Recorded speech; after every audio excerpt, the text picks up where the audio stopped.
Chers frères et sœurs, dans le Seigneur loué soit Jésus-Christ. Je bénis Dieu ce matin pour la santé et le souffle de vie qu'il accorde à chacun de nous. Sans toutefois tarder, nous allons méditer sur cette parole de l'évangile de Jean dans le chapitre 2. Évangile de Jésus selon Saint Jean chapitre 2, du verset 13e au verset 22e. La Pâque des Juifs était proche et Jésus monta à Jérusalem. Il trouva dans le temple les vendeurs de bœufs, de brebis et de colombes, et les changeurs assis. Se faisant un fouet à cordes, il les chassa tous du temple. Et les brebis et les bœufs, il répandit la monnaie, les changeurs, et les renversa leur table. Et aux vendeurs, il dit, enlevez cela d'ici. Ne faites pas de la maison de mon Père une maison de commerce. Ses disciples se rappelaient qu'il est écrit, le zèle pour ta maison me dévorera. Alors les Juifs prirent la parole et lui dirent, quel signe nous montres-tu pour agir ainsi? Jésus leur répondit, détruisez ce sanctuaire et en 3 jours, je le relèverai. Les Juifs lui dirent alors, il a fallu 46 ans pour bâtir ce sanctuaire. Et toi en 3 jours, tu le relèveras. Mais lui parlait du sanctuaire de son corps. Aussi, quand tu fus relevé d'entre les morts, les disciples se rappelaient qu'il avait dit cela, et ils crurent à l'écriture et à la parole qu'il avait dite. Acclamons la parole du Seigneur.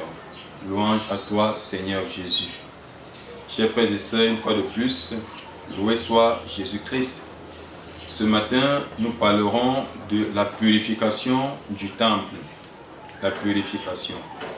Et en évoquant ce mot, purification, que l'on comprenne déjà que quelque part, ce temple a été souillé. Et le temple ne se souille pas seul, il se souille par les actes que les hommes, ou alors ceux qui se font appeler chrétiens, posent dans ce sanctuaire-là, dans ce temple-là. Jésus n'a rien à voir avec des brebis. Il n'a pas un problème, même parfois, avec les marchands. Mais le problème que Jésus a avec les chrétiens d'aujourd'hui, c'est le comportement qu'ils affichent étant même dans sa demeure ou alors dans la maison de Dieu. Si on va à un endroit de pèlerinage où il y a une énorme distance, automatiquement on sait qu'en allant à la prière, par exemple, il va nous falloir une bougie, il va nous falloir de l'encens pour accompagner notre prière, il va nous falloir ci, il va nous falloir ça. Et le plus souvent, s'il faille qu'on retourne encore en ville, acheter ça, et le temps que la messe est dite, ou alors le temps que la messe est célébrée, on sera en train de perdre peut-être quelque chose. Donc, les marchands ici là ont leur rôle. Et le fait qu'ils vendent même à l'entrée ici là, dans le temple, ce n'est même pas forcément ça le problème de Jésus. Mais le problème de Jésus, c'est parce qu'ils ont fait de cette maison-là, la maison qui est censée prêcher l'évangile, la maison qui est censée enseigner la parole de Dieu, la maison qui est censée faire que les âmes soient sauvées, ils ont fait de cette maison-là une maison de commerce. Et Jésus donc vient se lever contre ça. Et nous voyons donc que, avant même que Jésus n'intervienne, il y a eu des leaders dans cette église-là qui, en réalité, devraient jouer ce rôle que Jésus est venu jouer. Mais eux, ils ont aussi été corrompus parce que vous n'allez pas me dire que pour installer un comptoir dans une église, ça va seulement se passer comme ça. Bien le prêtre ou le pasteur va vous laisser. C'est parce que quelque part, le pasteur même ou le prêtre là ont été corrompus. Au point où il est donc obligé de laisser le mal entrer. C'est comme ça que l'église du Christ aujourd'hui est corrompue. On a des hommes de Dieu aujourd'hui qui se servent parce qu'on leur donne de l'argent pour faire du mal. Parce qu'on leur donne de l'argent pour prêcher seulement l'évangile de la prospérité. Parce qu'on leur donne de l'argent pour passer le temps à dérouter beaucoup des enfants de Dieu. Je dis souvent à beaucoup que nous serons coupables.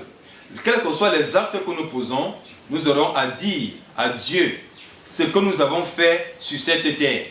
Donc si déjà on est un leader, on n'arrive pas à montrer l'exemple aux autres pour dire que ici là, ce n'est pas la maison de Dieu. On ne fait pas de médisance. On ne vient pas ici là pour regarder les vêtements de X ou de Y. On ne vient pas pour regarder la vie peut-être du prêtre ou alors la vie du chrétien qui vient assister. Mais on vient pour écouter la parole de Dieu et pour la mettre en pratique. Et beaucoup de Juifs ici là le faisaient parce que c'était leur fête. Et on sait quand on parle de fête, il y a de nombreuses foules. Ils ont dit ok, ils ont profité de l'occasion pour amener leurs bœufs, et leurs chèvres, et leurs moutons dans la maison de Dieu. Mon frère, le plus souvent, nous demandons à Dieu de nous bénir. Mais il y a des choses qui encombrent notre foi. Et puisque notre foi est encombrée, cela nous empêche de recevoir la grâce de Dieu dans notre vie. Il faut que notre foi soit libre. Il faut que ce soit une foi véridique. Beaucoup de personnes ont seulement la foi lorsqu'ils passent de bons moments.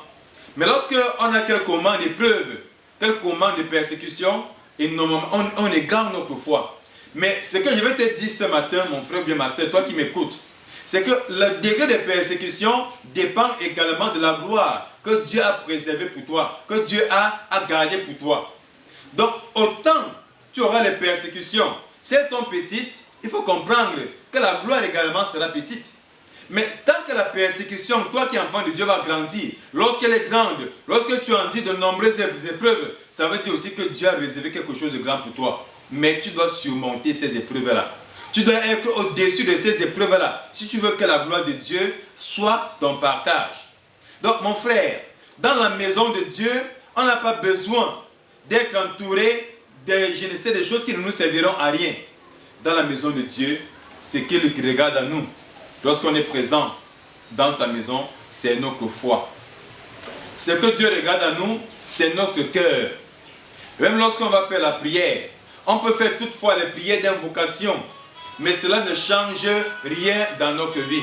On peut faire les prières d'intercession n'importe comment. Parfois, ça ne change rien dans notre vie parce que nous-mêmes, nous n'avons pas encore changé notre comportement. Nous n'avons pas encore changé notre attitude. C'est lorsqu'on va changer notre attitude que la gloire de Dieu, effectivement, sera aussi notre partage. Oui, beaucoup de personnes vont me dire, mon berger, j'ai fait une remarque, c'est que ceux qui ne sont même pas chrétiens, qui ne font même pas la parole de Dieu là, c'est eux qui vivent bien. Mais ceux qui mettent en pratique la parole de Dieu et qui essaient de marcher comme Dieu veut, c'est eux qui vivent mal, ou alors c'est eux qui connaissent les problèmes, les difficultés. Mais il faut comprendre même qu'à l'époque de Jésus, cela se passait bien. C'est pourquoi Jésus a dit, l'élève n'est pas au-dessus de son maître. Si on a fait ça à Jésus, si on a fait ça à l'époque de Jésus, est-ce que vous pensez que c'est à votre époque, ou alors qu'à notre époque, on ne fera pas cela? Ils le feront. Mais nous, on doit effectivement nous séparer donc de ces méchants-là. Parce que si on se comporte comme les méchants, à quoi bon de nous appeler donc chrétiens? Il faut donc qu'il y ait la différence entre celui qui est chrétien et celui qui est païen. Mais le plus pur même, c'est que c'est ceux qui se font appeler chrétiens, qui ne montrent jamais l'exemple. Ceux qui se font appeler chrétiens, qui sont toujours les hypocrites. C'est eux qui sont des menteurs. C'est eux qu'on retrouve dans les mauvais dossiers de cette vie. Ça veut dire même que quelque part, on ne mérite même pas d'être appelé chrétien. Donc le chrétien aujourd'hui, c'est celui-là qui écoute la parole de Dieu et c'est celui-là qui la met en pratique. Celui qui vit comme le Christ veut. Celui qui marche comme le Christ a marché. C'est pourquoi il a dit, je suis le chemin, la vérité et la vie. Puisque Jésus-Christ est le chemin, puisqu'il est la vérité et la vie, par conséquent, lorsqu'on suit Jésus, lorsqu'on écoute Jésus, on n'a plus besoin d'écouter des langages mondains, des paroles mondaines qui vont nous séduire et qui vont nous faire perdre notre foi. Et ça, c'est le rôle du diable. Le diable veut que les enfants de Dieu perdent la foi. Et le diable utilise les armes telles que la gloire du monde. Il utilise les armes telles que l'argent, telles que les fausses richesses pour attirer beaucoup. Et beaucoup donc alors accèdent à ces choses-là parce que leurs cœurs sont faibles, parce que leurs foi ne sont pas stables, parce que quoi? Ils veulent aussi la facilité. Donc si je suis que tu as la foi ce matin, mon frère, apprends à te purifier. Il y a des choses dans ton corps qui empêchent que Jésus-Christ entre en toi. Il y a des choses qui empêchent que le Seigneur manifeste sa présence en toi. Vous voyez, le temple était souillé. Il a fallu que le Seigneur le purifie afin qu'il soit le temple qu'il a voulu. Donc il y a des choses dans ta vie que tu dois chasser. Comme l'orgueil, comme la médisance, comme la jalousie, comme la débauche, comme la fornication. Il y a des choses que tu dois chasser de ta vie, comme les mauvaises pensées. Tant que ces choses seront habitées en toi, sois-en sûr, c'est là où tu seras toujours souillé. Mais pour que tu restes pur, il faut que tu fasses la volonté de celui qui est pur, afin que lui-même te rende davantage pur. Donc il y a des choses qui t'ont sali. Et c'est le moment pour toi, mon frère, de revenir à Dieu. Seigneur, dis, Seigneur, j'ai péché contre toi. Dis-lui, Seigneur, j'ai fait contre ta volonté et je me suis égaré. Mais aujourd'hui, Seigneur, je veux revenir avec toi et je veux faire ta sainte volonté. S'il te plaît, purifie-moi par ton sang qui a coulé. S'il te plaît, lave-moi afin que mon corps soit saint. Alors je prie ce matin que le Seigneur t'accorde cette grâce de te débarrasser de tout ce qui ne te sert à rien, de te débarrasser de tout ce qui encombre ta foi, de tout ce qui rendait ta foi inactive et qui te remplisse de ces choses-là qui vont nourrir ta foi, qui te permettront d'entrer en possession de ce que le Seigneur a prédestiné pour toi. Sur ce, je prie que Dieu Tout-Puissant te bénisse, le Père, le Fils et le Saint-Esprit. Amen.